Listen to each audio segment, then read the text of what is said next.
Halim yetilib qoldi.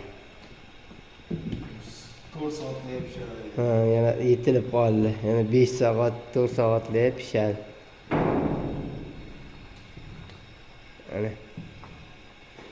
Mana bu qo'shimchasiga. Qayerga hozir qo'shib tashlaydi. Mana Povur Akmalova charchamasdan kecha 12 dan beri kavla yotibdilar. Mana bu qaylasi. Qaylani qarang, qaylani. Ana bu qaylasi mana. Akmal buva, qayla tayyor bo'ldimi? Tayyor.